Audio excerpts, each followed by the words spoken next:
I'm going to be working with two files. This is the Straw House V1 PSD and the Wolf 5, the 5 PNG file. You can tell it's a PNG with a transparent background. Now, to begin with, the Straw House V1, we don't want to mess this up. You can still do modifications and then do the export and then not save what you just did, but in case we accidentally mess the original, we want to do a file save as. And I'm just going to add a 2 instead of a 1, so it'll be a version 2.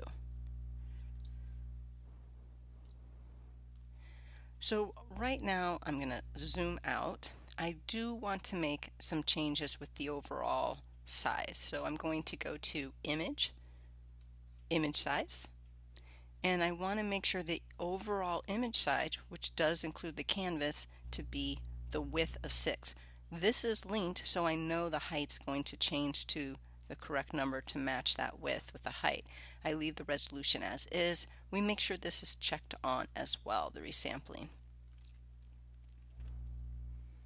And in the view window we have a ruler. We can just do Command R as well. Now, as you can see, the zeros match up at the corner, so it's given me the whole measurements of this whole canvas and everything there. We're going to add a couple of inches of canvas, not changing the images, right? That was image size, which changes everything. But now we're going to go to image canvas size. And we're only changing the canvas, which is the background, that checkerboard background.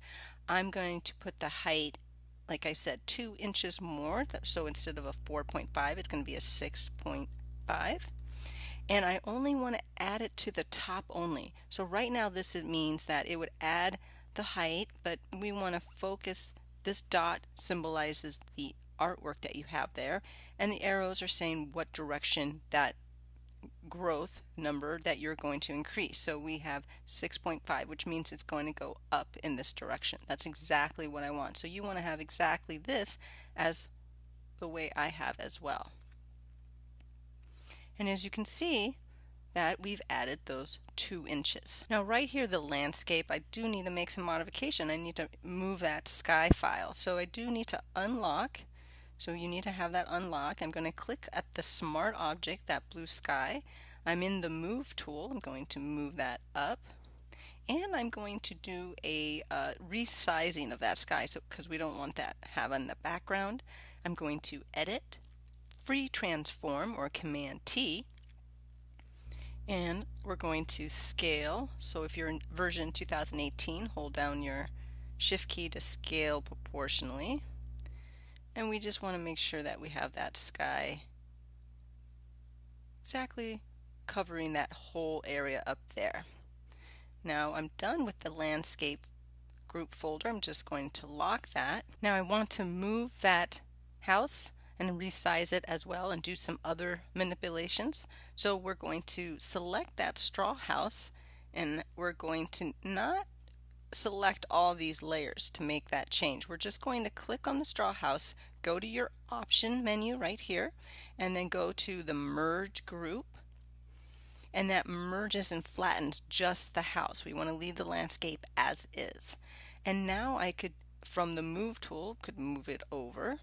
And I can also do Command T and scale it if I need to a little smaller. So we'll leave that there for now. Let's go to the Wolf 5 PNG, and we need to select this file. So right now, if you did a command copy, you're really not going to have anything because you're not selecting anything. So make sure you have a selection. You could do a Command A, which means that's going to have the running ants going all the way around the canvas. So that can be a selection, or you could select, what's in the layer by holding down the command key, hovering over the thumbnail, and clicking. So then the running ants are going around just the wolf. Either one, as long as you have the selection of this one wolf. We're going to Command C, which is copy. I'm going to click to the straw house, back to there, and I'm going to do that Command V to paste. Now it comes in much larger, so we need to rescale. Again, Command T, which is free transform. allows me to hold down the shift key if you're 2018 while you're scaling down, and just to resize it a little bit. And then we'll make some more modifications as well. Let's go back to the straw house layer. Right now, as you can see, it's a flattened house layer. Everything's there. We're going to skew it, and that's also in the Edit, Transform, Skew. And we're going to just grab the tops and move it in that direction, so it's looking like the wolf's kind of blowing it, leaning. The house is leaning, so we want to make that look of that leaning house. And then we want to apply that transformation, so we just double click and that will apply that. Now with the wolf layer, let's click on that wolf layer. I'm going to call that wolf 5. We're not going to skew him, we just want to make a different transformation. So we're going to go to Edit, and then we're going to go to Transform, and we're going to go to Warp. Now it almost looks kind of like a net, and you have these little anchor points or corners. So let's grab one of these, and as you can see, I could start making these handles, right? So I can make really emphasis in certain areas with the wolf, okay? So if I want to move his body around, I can really do that, right? So right now it's almost, I'm making it very cartoonish where I'm really emphasizing on that blowing of the air and then the wolf head, okay? Now I'm going to double click and it applies it. It should. If it doesn't, that's okay. We'll just go to the Move tool, and then that should, sometimes it'll say, hey, do you want to place? And then we say yes. Now that's taken care of. Now I'm just going to move him a little bit over. You can also do that Command T, and if you need to just scale him down just a little bit, you can. We just want an image that gives us the overall of the wolf blowing on the leaning house, and then we have that size that we have right now. It's the 6.5 height and the 6 width, and right now that's exactly what I need.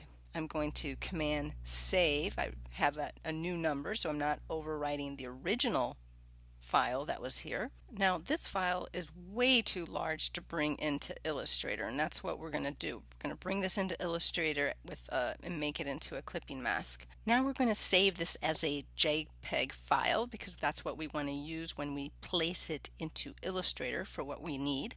We're going to File, Export, Save for Web Legacy.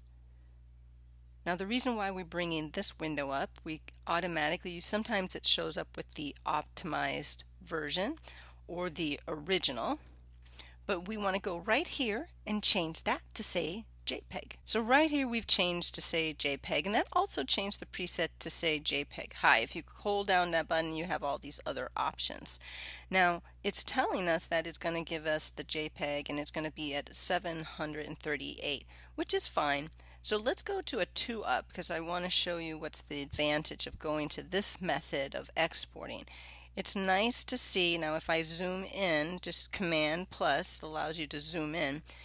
It's nice to see what your original work looks like and versus what it will turn into. Sometimes you don't know the quality and you could be guessing, right? So we don't want to guess, and the goal is to try to capture as much as possible as the original quality, but at a much lower file, right? So it is lower than the original, but I feel that we can also lower it just a little bit, maybe at the 42, and it gets a little bit more pixelated, but I am zoomed in, and it's reduced it to 543K.